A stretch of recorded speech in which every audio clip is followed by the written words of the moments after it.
আসসালামু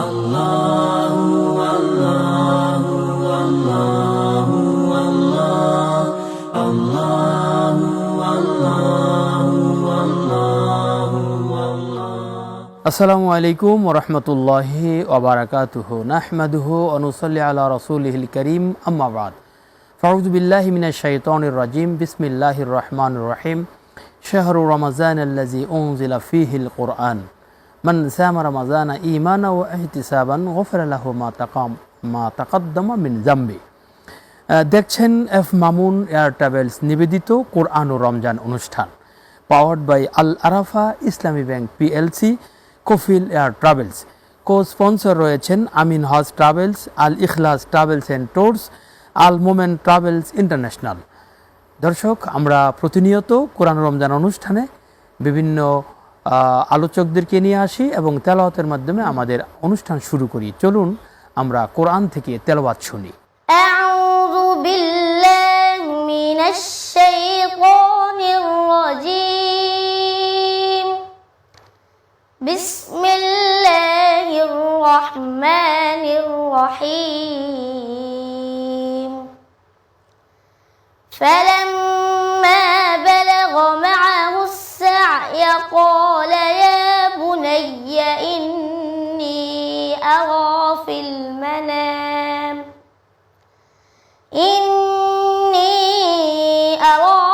المنام أني أذبحك فانظر ماذا ترى قال يا أبت افعل ما تؤمر ستجدني إن شاء الله من الصابرين فلما أسلما وتله للجبين صدق الله مولانا العظيم। আলহামদুলিল্লাহ, আমরা কোরআন থেকে তেলাওয়াত শুনলাম। এ পর্যায়ে আজকের এই আয়োজনে সম্মানিত ইসলামিক স্কলার যারা রয়েছেন, চলুন তাদের সাথে পরিচিত হই। আমার ডানে রয়েছেন শেখ মোহাম্মদ নুরুল আলম। জি, আসসালামু আলাইকুম, কেমন আছেন? আলহামদুলিল্লাহ। তারপর রয়েছেন মাওলানা সেলিম রেজা। আসসালামু আলাইকুম। ওয়ালাইকুম আসসালাম ওয়া রাহমাতুল্লাহ। তারপর রয়েছেন হাফেজ আব্দুস সামাদ আল মাদানী। আসসালামু আলাইকুম ওয়া রাহমাতুল্লাহ। ওয়ালাইকুম আসসালাম ওয়া রাহমাতুল্লাহ। আপনারা কেমন আছেন? আলহামদুলিল্লাহ। আপনি কেমন আছেন? আলহামদুলিল্লাহ, আল্লাহ রাব্বুল আলামিন পবিত্র মাহে রমজানে আমাদেরকে ভালো রেখেছেন। আমরা এবার আলোচনায় যেতে চাই। প্রথমেই শেখ নুরুল আলম, আমরা আপনার কাছ থেকে শুনবো পবিত্র মাহে রমজানে পিতামাতার সম্পর্কে কি বলা হয়েছে। এই রমাদান মাসে অনেক ভালো কাজের মধ্যে একটি হচ্ছে পিতামাতার প্রতি সদাচরণ করা।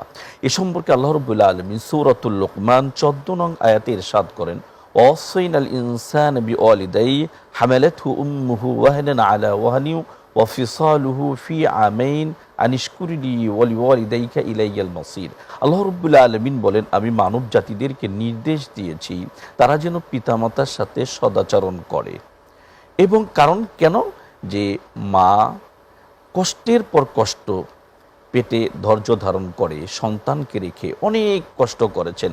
এ কারণে আল্লাহ রাব্বুল আলামিন বলেন যে আমার কৃতজ্ঞতা প্রকাশ করার পাশাপাশি পিতা মাতার কৃতজ্ঞতা প্রকাশ করো। তাহলে এই আয়াত থেকে সূরাতুল লুকমানের 14 নং আয়াত থেকে আমরা যেটা বুঝতে পেলাম সেটা হচ্ছে আল্লাহ রাব্বুল আলামিনের কৃতজ্ঞতার পাশাপাশি বাবা মার কৃতজ্ঞতা করতে হবে। কারণ হচ্ছে এখানে বোঝা যাচ্ছে যে বাবা মার কত একটা সম্মান আল্লাহ রাব্বুল আলামিন দিয়েছেন। সকল শ্রোতা বৃন্দদেরকে আবেদন করব বিনীতভাবে যে এই রমাদানুল মুবারকে যেন আমরা পিতামাতার সাথে সৎ ব্যবহার করার জন্য আমরা যেন নিজেরাই প্রস্তুতি গ্রহণ করি। আলহামদুলিল্লাহ, পিতামাতার গুরুত্বের উপরে চমৎকার কথা বলছিলেন শেখ নুরুল আলম।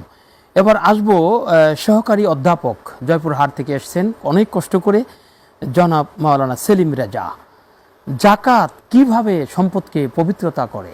জাকাত শব্দটি আরবি, এর অর্থ হলো আন্নামা ওয়া জিয়াদা, অর্থাৎ আমার বর্ধিত সম্পদের উপরে যেই সম্পদ অর্থ বৃদ্ধি হয়, ইদা হাল আলাইহিল হাউল, ওই সম্পদের উপরে একটি বছর অতিবাহিত হয়। এরকম বর্ধিত সম্পদের উপরে জাকাত ফরজ হয়ে থাকে। জাকাত হচ্ছে সামাজিকভাবে দারিদ্রতা বিমোচনের মূল হাতিয়ার হচ্ছে জাকাত। জাকাত সিস্টেম যদি পৃথিবীতে চালু হতো তাহলে আজকে দারিদ্রতা মুখ আজকে মানুষকে দেখতে হতো না। সেটা হোক মুসলিম, বৌদ্ধ, খ্রিস্টান, যেই হোক না কেন, এই দারিদ্রতা বন্ধের মাধ্যম হচ্ছে জাকাত আদায় করতে হবে। সাহেবে মাল যিনি জাকাত কাবেলযোগ্য, জাকাত আদায় করতে পারেন, আল্লাহ তাবারক ওয়া তাআলা বলেছেন কাদ আফলাহা মান যাক্কাহা, সেই ব্যক্তি সফল হলো যে ব্যক্তি নিজেকে পবিত্র করলো। এ পর্যায়ে হাফেজ আব্দুস সামাদ আল মাদানী, পবিত্র মাহে রমজান অতিবাহিত হচ্ছে, এই মাহে রমজানে তাওবার কি গুরুত্ব রয়েছে বলে আপনি মনে করেন? ইস্তেগফার এবং তওবা। রমজান মাস হচ্ছে আমাদেরকে আল্লাহর কাছে ক্ষমা চাওয়ার একটা মাস। আর নবী সাল্লাল্লাহু আলাইহি সাল্লাম বলছেন, যে ব্যক্তি রমজান পেল অথচ তার গুনাহ খাতাগুলো ক্ষমা নিতে পারলো না, তার চেয়ে হতভাগ্য নেই। আমরা সবসময় ক্ষমা নিব, কিন্তু রমজান মাস হচ্ছে আল্লাহর কাছে স্পেশাল, এটা ক্ষমার জন্য। আর আল্লাহ রাব্বুল আলামিনের একটা নাম হচ্ছে গফুর, ক্ষমাশীল। তাই ইস্তেগফার বলা হচ্ছে যে ক্ষমা চাওয়া, তওবা হচ্ছে ফিরে আসা। তাই মানুষ মাত্র ভুলশীল, কুল্লু বানি আদম খাত্তাউন ওয়া খায়রু খাত্তাইনা তাওয়াবুন, যে সবাই ভুল করবে, কিন্তু তার মধ্যে উত্তম হচ্ছে যিনি তওবা করে ফিরে আসে। তাই আমরা যদি কখনো গুনাহ করে, আমরা যদি এই গুনাহ করে ফেলি, সঙ্গে সঙ্গে আল্লাহকে ইস্তেগফার করব। তাই এইটা হচ্ছে মানুষের মহৎ।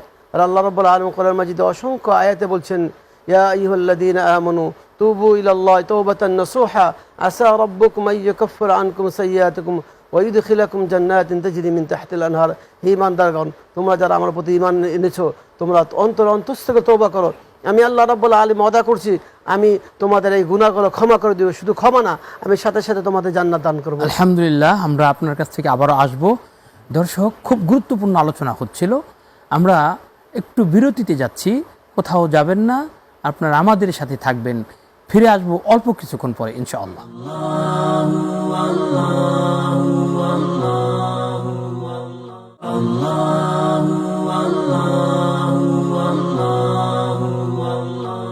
আলহামদুলিল্লাহ, আমরা বিরতির পর ফিরে আসলাম আবারও কোরআন ও রমজান অনুষ্ঠানে। বিরতির পূর্বে শেখ নুরুল আলম সাহেব পিতামাতার খেদমতের কথা বলছিলেন। আমরা জানি যে নবী করিম সাল্লাল্লাহু আলাইহি সাল্লাম জুমাবারে খুতবায় দাঁড়িয়ে পিতামাতার কথা বলছিলেন, এই বিষয়টা যদি আপনি একটু উল্লেখ করতেন। পিতামাতার অনেক গুরুত্ব রয়েছে, তার মধ্যে অনেকগুলো হাদিসের মধ্যে একটা হাদিস ইমাম বুখারী রাহিমাহুল্লাহ আলাইহি লিখিত একটা গ্রন্থ আল আদাবুল মুফরাদ, এই হাদিসে যে ভাষ্য হচ্ছে সেটি হচ্ছে যে আব্দুল্লাহ ইবনে ওমর রাদিয়াল্লাহু তাআলা আনহু, হাদিসের ভাষ্য হচ্ছে আন্না ইবনা ওমর রাদিয়াল্লাহু তাআলা আনহু ওয়া রাজুলুন ইউমানিগুন ইয়াতুফু বিল বাইত। একদিন আল্লাহ নবী সাল্লাল্লাহু আলাইহি ওয়াসাল্লামের সাহাবী আব্দুল্লাহ ইবনে ওমর রাদিয়াল্লাহু তাআলা আনহু, তিনি কাবায় তওয়াফ করে পাশে বসে রয়েছিলেন। হঠাৎ করে ইয়ামান থেকে আগত একজন ব্যক্তিও তিনি তওয়াফ করছেন। ওয়া হামালা উম্মুহু ওয়ারা আয-যহরি, তার মাকে সে তার পিঠের মধ্যে সুন্দর করে আটকে রেখে, বেঁধে রেখে মাকে নিয়ে তওয়াফ করছেন। এমত অবস্থায় তিনি আব্দুল্লাহ ইবনে ওমর রাদিয়াল্লাহু তাআলা আনহুর সাথে দেখা হলো।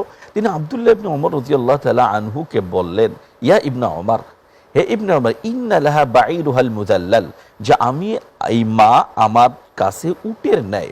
অনেক সময় দেখা যায় ইন উযইরাত রিকাবুহা লাম আযআর, যে অনেক সময় দেখা যায় উট তার সওয়ারিকে রেখে চলে যায়, কিন্তু এমন আমি একজন বাধ্য ছেলে যে আমি মাকে ছেড়ে চলে যাই না। ইয়ামানি ব্যক্তি আসলে মনে করেছিলেন হয়তোবা আমি যে মায়ের এত সেবা করলাম, মনে হচ্ছে আমি মনে হয় মায়ের সেবক, সত্যিকারে তার হকটা আদায় করতে পেরেছি। তাই তিনি প্রশ্ন করেন, ইয়া ইবনা ওমর, ইন্নী ক্বাদ জাযাইতুহা, আমি যে আমার মাকে এত সেবা করি, আদর করি, মাকে ডান দিকে নেই, মা যখন ব্যথা অনুভব করে বাম দিকে নেই, মা যখন ব্যথা অনুভব করে আবার আমি এই পার্শ্ব পরিবর্তন করি, তাহলে আমার প্রশ্ন হচ্ছে, হে আব্দুল্লাহ ইবনে ওমর, আমি কি আমার মায়ের হক সত্যিকারে সঠিকভাবে আদায় করতে পেরেছি? তখন আব্দুল্লাহ ইবনে ওমর বলেন, ঠিক বলেছ, তবে ওলা বিসাফরাতিন ওয়াহিদা, তোমার মা যে তোমার ভূমিষ্ঠ করার সময় অনেক শ্বাস নিয়েছিল, একটা শ্বাসেরও তুমি প্রতিদান দিতে পারো। সুবহানাল্লাহ, আল্লাহু আকবার। অনেক চমৎকার কথা মায়ের গুরুত্বের উপর আপনি রাখছেন। আমরা আসবো আবার আপনার কাছে ইনশাআল্লাহ। মাওলানা সেলিম রেজা, জাকাত সম্পদকে পবিত্রতা করে, চমৎকার করে আপনি বলছিলেন। জাকাতের খাতগুলো এবং জাকাত আদায়ের পদ্ধতিগুলি যদি আমাদেরকে একটু বলে দেন। জাকাত হচ্ছে একটি গুরুত্বপূর্ণ অধ্যায় ইউসুফ আল কারজাবি তার ফিকহ যাকাতের ভিতরে উল্লেখ করেছেন, ইন্নামাস সাদাকাতুল লিল ফুকারা ওয়াল মাসাকিন ওয়াল আমিলিন আলাইহা, এরকমভাবে 8টি খাতের কথা বলেছেন। ফকির, মিসকিন, আদায়কারী, গোলাম আজাদ, ঋণগ্রস্ত এবং যারা মুসাফির এবং যারা মুজাহিদ আল্লাহর পথে জিহাদ করে তাদের এই খাতে এই জাকাতগুলি বন্টন করতে হবে। আমার বর্ধিত যে সম্পদ আমার 1টি বছর পার হয়েছে, এখান থেকে শতকরা 2.5 টাকা করে আদায় করতে হবে আমাদেরকে, এবং এই জাকাতটি এই 8টি খাতে ব্যয় করতে হবে। জাকাত যদি আমি কুক্ষিগত করি, অর্থাৎ সঞ্চয় করি, আমি মালকে মহব্বত করি এবং যদি আল্লাহর পথে ব্যয় না করি, বখিলতা করি, রসুল সাল্লাল্লাহু আলাইহি সাল্লাম বলছেন কালকে আমাদের দিন তখন বলা হবে তার মালকে, আনা মালুকা আনা কানজুকা, মাল সেদিন সর্পে পরিণত হবে, দংশন করতে থাকবে। আমি তোমার কুক্ষিগত মাল, আমি তোমার সঞ্চিত মাল, এবং দংশন করবে। ওই সাপ যদি একবার পৃথিবীতে নিঃশ্বাস ফেলে তাহলে কোনো সবুজ তৃণলতা আর বেঁচে থাকবে না, সব পুড়ে ছারখার হয়ে যাবে। এত বিষাক্ত সাপ হবে। এখানে বোঝানো হয়েছে যে এত কঠিন আযাব হবে, শাস্তি হবে, যে আমি যে মালকে সম্পদকে মহব্বত করলাম, ভালোবাসলাম, ওই সম্পদ দিয়ে আমাকে কাল কিয়ামতের দিন শাস্তি দেওয়া হবে। প্রিয় দর্শকবিন্দু, আমরা যারা ধন সম্পদের মালিক আছি অবশ্যই আমরা জাকাত আদায় করব, 8টি খাতে আমরা ব্যয় করব।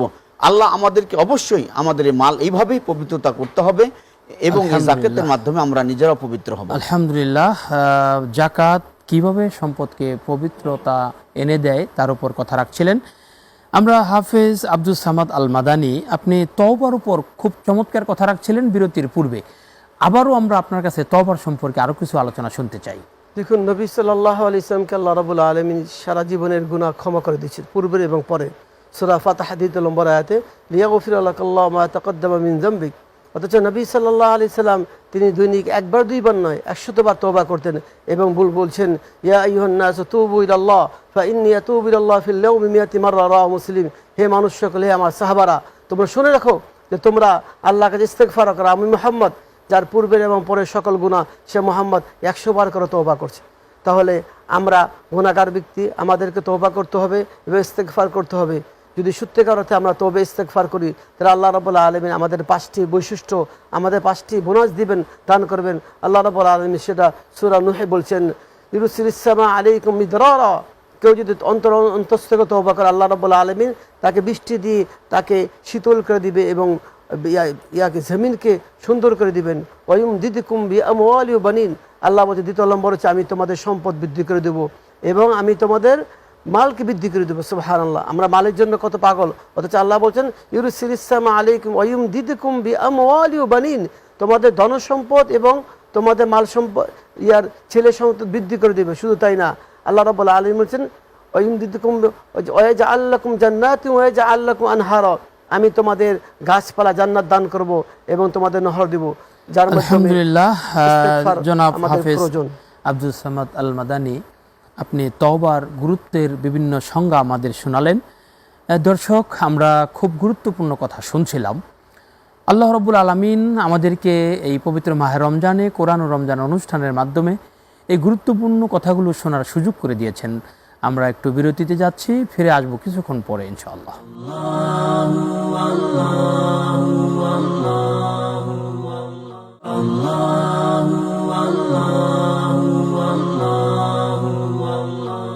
আলহামদুলিল্লাহ, আল্লাহর মেহেরবানিতে আমরা বিরতির পর আবারও ফিরে আসলাম কোরআন ও রমজান অনুষ্ঠানে। এবারে আমরা সংক্ষিপ্তভাবে জানতে চাই মাওলানা শেখ নুরুল আলম পিতামাতার কথা। আমরা এক কথায় তাদের ব্যাপারে কিছু জানতে চাই। যে আয়েশা সিদ্দিকা রাদিয়াল্লাহু তাআলা আনহা হতে একটা হাদিস বর্ণিত রয়েছে, আল্লাহ নবী সাল্লাল্লাহু আলাইহি ওয়াসাল্লাম যখন মেরাজে গেলেন তখন এসে তিনি বলেছিলেন যে আমি যখন জান্নাতে প্রবেশ করলাম তখন সামি'তু কিরাআতান, আমি কোরআনের শব্দ শুনলাম। তখন আমি জিবরিল আলাইহিস সালাতু ওয়াস সালামকে জিজ্ঞাসা করলাম ইনি কে? তখন জানিয়ে দেওয়া হলো যে হারিসা ইবনে নু'মান। তখন আল্লাহ নবী সাল্লাল্লাহু আলাইহি ওয়াসাল্লাম বলেন, হ্যাঁ কানা বাররাম বিউম্মিহি, তিনি তার মায়ের সেবক ছিলেন, আমি দেখেছিলাম তিনি তার মাকে সেবা করেছিলেন। অর্থাৎ আমাদেরকে শেষে যে সাবস্টেন্স সেটা হচ্ছে যে আমাদেরকে বুঝতে হবে যে আমিও বাবা হয়েছি, আমি যদি আমার বাবাকে সেভাবে রেসপেক্ট করতে না পারি তাহলে আমিও রেসপেক্ট পাবো না। যদি আমি আমার মায়ের সেবক না হই তাহলে আজকে আমার ওয়াইফ মা হয়ে গিয়েছেন, তিনি কিন্তু সেবিকা হবেন না, কাজেই সেবা পাবেন না। আপনাদের নিকটে আমার বিশেষ আকুল আবেদন থাকবে যে দিন দিন পিতামাতার প্রতি সন্তানদের একটা অনীহা বিভিন্ন কারণে হচ্ছে। আমি শেষে দর্শক শ্রোতাদেরকে অনুরোধ জানাবো আজকের এই অনুষ্ঠানের মাধ্যমে যা আপনার বয়সের সাথে পিতামাতার বয়সকে মিলাবেন। আপনার যদি বয়স 30 হয় তাহলে পিতামাতার কিন্তু 30 নয়, পিতামাতার 50 হবে, সে কিন্তু বৃদ্ধ বয়সের দিকে ধাবিত হয়েছে। কাজেই তারা যদি একটু এদিক ওদিক যদি আপনার একটু যদি সাধ্যের বাহিরে চলে যায়, তবুও আপনারা ইনশাআল্লাহ পিতামাতার প্রতি ধৈর্য ধারণ করে তাদেরকে সম্মান করবেন। আল্লাহ আমাদেরকে তৌফিক দান করুন, আমিন। ধন্যবাদ জনাব শেখ নুরুল আলম। এ পর্যায়ে আমরা মাওলানা সেলিম রাজা, বিরতির পূর্বে আপনি জাকাত আদায়ের পদ্ধতি এবং খাতগুলো বলছিলেন, তো আপনি এই অনুষ্ঠানে শেষ জাকাত সম্পর্কে আমাদেরকে কি বলতে চান? জাকাত আদায়কারী সমাজে বড় একটি সম্মানিত মানুষ এবং আল্লাহর কাছে প্রিয় মানুষ। আমাদের দেশের মানুষ জাকাতকে একটি পণ্যের ভিতরে নিয়ে গেছেন। জাকাত কাপড়ের মধ্যে চলে গেছে, জাকাত আপনার শাড়ির ভিতরে গেছে, লুঙ্গির ভিতরে গেছে, কিন্তু মূলত এটা জাকাত টাকা দিয়ে আদায় করতে হবে। এই জাকাতটিকে টাকা দিয়ে মানুষের কাছে টাকা পৌঁছাতে হবে। মা মিন সাহিবুজ যাহাব ওয়াল ফিজ্জা, এখানে স্বর্ণের কথা আসছে, ফিজ্জা চাঁদির কথা আসছে, এবং টাকার যে দেনার ছিল, এই দেনার এবং দেরহাম দেই, তখন সে সময়টা জাকাতটি দেওয়া হতো। সাদকাতুল ফিতরটা পণ্য দিয়ে দেওয়ার কথা, মানে খাদ্য দিয়ে দেওয়ার কথা, সেখানে সেটা আপনার টাকা মধ্যে চলে গিয়েছে, আমরা উল্টার মধ্যে চলে এসেছি। তো জাকাতটি আমরা সরাসরি আমাদের অর্থ দিয়ে আদায় করব। অর্থটা যারা হকদার, অলিসাইল মাহরুম, যারা হচ্ছে প্রার্থনাকারী, যারা চায় আবেদনকারী, তাদের এই আবেদনে তাদের হক রয়েছে। অতএব আমরা এই হকদারের কাছে হক আমরা সরাসরি টাকার মাধ্যমে আদায় করব। প্রিয় দর্শকবৃন্দ, আপনাদেরকে অনুরোধ করব যে আপনারা জাকাতটিকে দুইটি শর্তে আপনারা আদায় করবেন। একটা ইখলাস লিল্লাহ, আল্লাহর একনিষ্ঠ বান্দা হওয়ার জন্য। 2 নম্বর শর্ত মোতাবাত রসুল যেভাবে জাকাত আদায় করেছেন সেটিভাবে আমরা আদায় করব। 3 নম্বর যেটি কাজ, আমরা লৌকিকতাকে আলহামদুলিল্লাহ, আমরা আপনার আলোচনায় জানতে পারলাম যে প্রকৃত হকদার ছাড়া কাউকে জাকাত দিলে জাকাত হবে না, এবং আমাদের দেশে যে লৌকিকতা চলছে লুঙ্গি জামা কাপড়ের উপর, এটাও ইসলামী শরিয়ার পরিভাষা নয়। যাক, আমরা আসবো আপনার কাছে আবার ইনশাআল্লাহ। হাফিজ আব্দুস সামাদ আল মাদানী, আপনি এই পবিত্র রমজান মাস, জাহান্নামের আগুন থেকে মুক্তির মাস, কোরআন নাজিলের মাস মাহে রমজান, অধিক দান সদকা করার মাস রমজান, তওবার গুরুত্বের উপর আপনি খুব চমৎকার কথা বলছিলেন। এক কথায় তওবা সম্পর্কে আমাদেরকে আবার যদি একটু নসিহা করেন। এখন আমরা তওবাটা কীভাবে করব এবং তওবা কখন করা হয়, কেন করব? আল্লাহ রাব্বুল আলামিন সূরা নিসাতে বলছেন, ইন্নামাত তাওবাতু আলাল্লাহি আল্লাযীনা ইয়ামালুনা সুআ বিজাহালাতিন সুম্মা ইয়াতুবুনা মিন কারিবিন ফাউলাইকা ইয়াতুবুল্লাহু আলাইহিম। মানুষ যদি অজ্ঞতাবশত কোনো গুনাহ করে ফেলে, তখন সে তওবা করবে, সঙ্গে সঙ্গে গুনাহ থেকে ফিরে আসবে, আল্লাহ রাব্বুল আলামিন তার গুনাহ ক্ষমা করবে। এই জন্য তওবার জন্য 3টি শর্ত।